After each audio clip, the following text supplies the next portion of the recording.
Tonight, we give you a sneak peek at the City of Troy's Christmas festivities. Plus, hear what students have to say about final exams. Stay tuned, Troy. TrojanVision Nightly News starts now.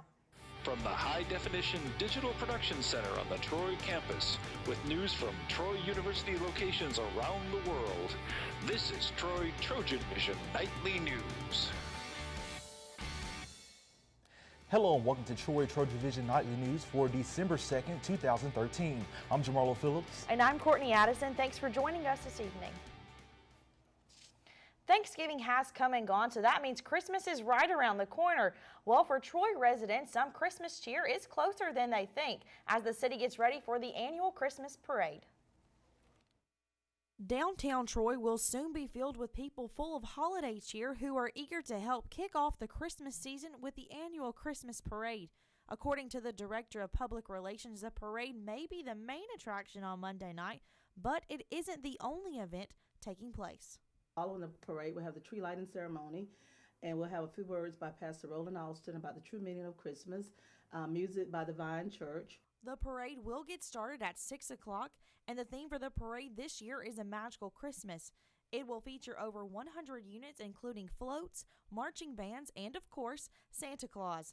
The city of Troy will also be lighting the Christmas tree downtown with the help of a few special guests. We have the tree lighters that we had a competition for the tree lighters where their name was pulled and a drawing from all the schools, so they will help Mayor Reeves light the Christmas tree today. Everyone is always encouraged to shop local, and with all the events going on in downtown Troy, many stores are making accommodations to give people the extra opportunities to shop in town. I think it'll help the stores have extended hours tonight, so we're going to have a wonderful crowd, so it's just going to benefit everybody all the way around. Workers at these local shops say it's crucial to keep your dollars in Troy, especially this time of year. Well, when you shop local, a large percentage of that money goes back into the community. It's not going to a huge corporation. It's making families like mine and other artists in Troy have a better Christmas. The city of Troy has really grown because we do like to keep our money here. And also, when you support your local businesses, you're supporting local families. Once again, the City of Troy's Christmas parade is tonight, starting at 6 on the downtown square in Troy. Well, Christmas is often referred to as a season for giving. However, some Troy students give year-round as a part of their fraternity or sorority philanthropy project. Amanda Ford gives us a look. When you hear the words sorority or fraternity, you may think of partying or social events. But to many people, those words mean much more. It means friendship, bonding, and most of all, service. Throughout the year, Greek organizations serve the community in many ways through their philanthropies and other organizations. I think people underestimate sororities and how much that they actually, the impact that they actually make. I think that it often goes unnoticed, but I know that the money that we've been able to raise this past year has gone to our foundation, which helps the research for juvenile diabetes. The Troy University Greek system is striving throughout the year to be leaders on campus and to make a difference in their community. I feel like sororities these days are completely different than what you perceive on TV. We're not the typical party girls. We really try to make a difference in our community. Through our philanthropy for juvenile diabetes, we get out in the community, we show our support, and we really try to make a difference. From homecoming week to football games, Greek organizations always strive to support their school in every way possible. They are more than just a group, but they are a group of leaders on Troy's campus and work every day to make a difference in the Troy community. The Greek community has really done a great job. As homecoming director, I was able to see how big of an impact they were able to bring the Trojan spirit to the pep rallies, to Tailgate for Troops, to all of these events that we have for homecoming and for all the football games. Without the Greek system, I think that the student body would lose a lot of its school spirit. I decided to go Greek because I'd always been driven to be in an organization where I can lead, and throughout my high school career I like to be in charge and I like to help out, and I felt like joining a sorority was the best way to do that because there's leadership roles and you can help your community. Amanda Ford, Troy TrojanVision News. And if anyone out there feels like they are in the spirit of giving and want to help someone out, Troy University is accepting donations for the Toys for Tots program. Toys can be dropped off in the SJ office in room 215 in the Trojan Center. Well, Courtney, the semester is drawing to a near, and that means students are getting ready for exams coming up. Jamal, and that's exactly right. And students have a variety of techniques they employ to get ready for the one thing that stands between them and a holiday break. Connor McCreary tells us more. Caffeine. Stressful. Horrible. Intense, very intense.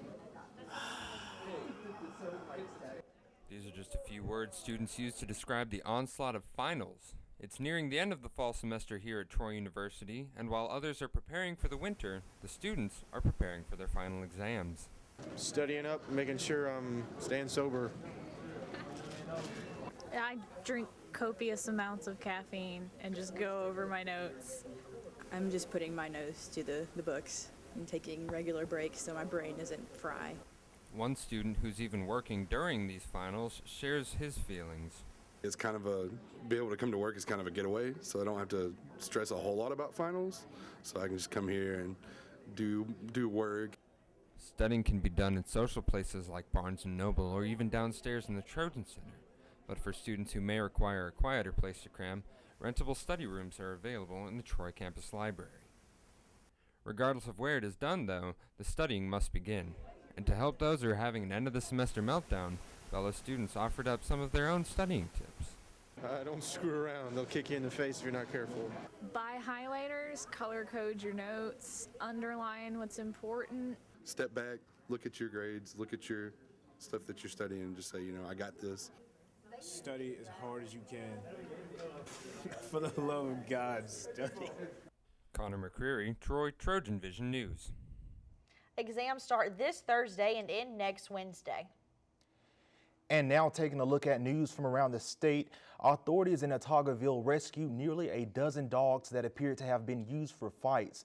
The dogs rescued yesterday were recovered and were seen as thin and malnourished. And in Hoover, authorities say the case of a deadly shooting at an Iron Bowl party will be presented to the district attorney's office today. Hoover Police Chief Nick Desirez says the district attorney's office will determine whether the charges will be filed.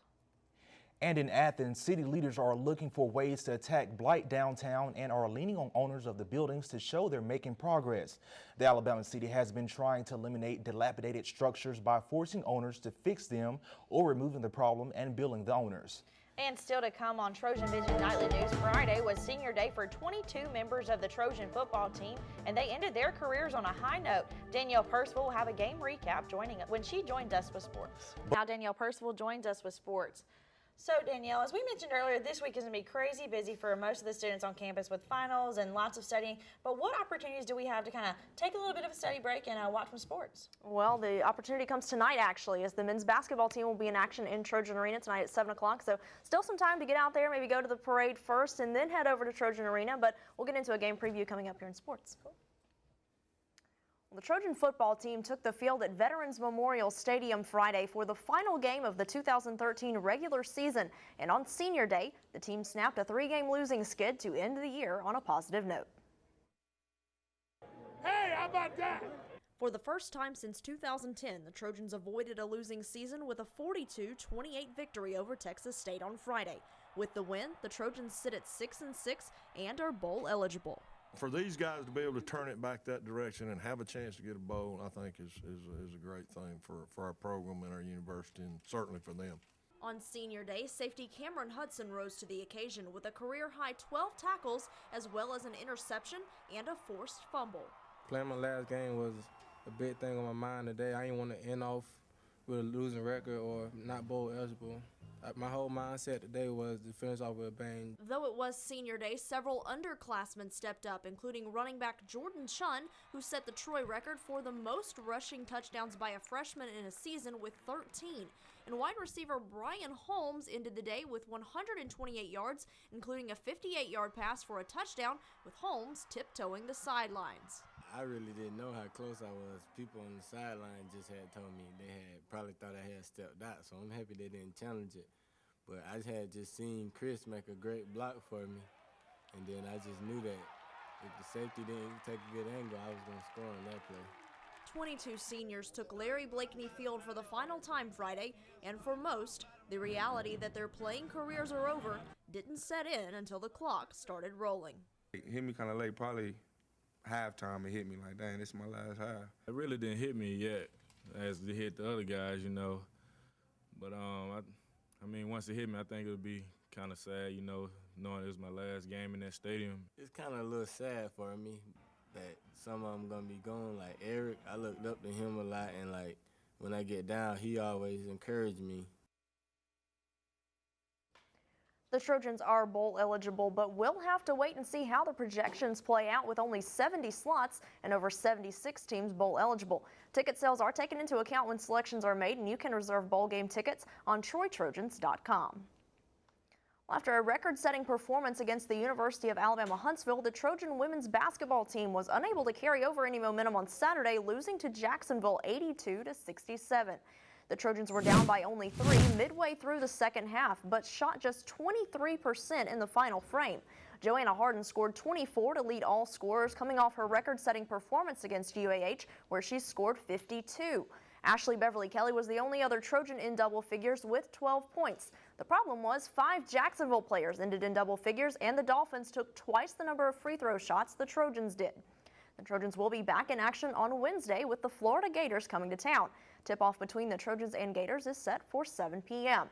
And the men's basketball team will take the court tonight in Trojan Arena. The Trojans are currently 2-3, coming off a loss Thanksgiving week against Central Arkansas. Tonight, the team will be taking on Alcorn State at 7 p.m. Troy is averaging 71 points per contest and led by Hunter Williams, who averages 11.6 per game. Alcorn State has yet to win a road game this season, while the Trojans are undefeated in Trojan Arena. Troy is also 2-0 all-time against the Braves and will look to keep the perfect record intact tonight when these teams meet in Trojan Arena at 7. After the biggest win in program history, the Trojan volleyball team looked to do the unthinkable and head to the Sun Belt Conference Volleyball Championship as an 8th seed. But hold your horses. As Amy Austin shows us, the UT Arlington Mavericks had other plans in mind. A huge win over WKU led the Trojan volleyball team into the semifinals of the Sun Belt Conference tournament. With spirits high, the team faced UT Arlington, but lost in a tough 5-set match. We knew it was going to be a difficult match. We'd gone 5 with them both times we'd played them. One was 19-17, one was 15-13, so we expected a close match. Couldn't be more proud of the way we battled. Although Troy took a tough loss to end the season, the fans were a critical part to the team in the final games. Throughout the tournament, fans filled Trojan Arena to cheer on their Trojans and create an ideal environment for the team to play in. It was a great match, and it was a great environment to be. The crowd was amazing again. Could not thank them enough for what they did. And we're building a program, and ultimately, if you get crowds like that, you've begun to do that, and it was a lot of fun. The season ended with the Trojans losing 2 seniors, Courtney Cohen and Alexandra Alexander, and these 2 spots will not be easy to fill. No, we have 2 big losses.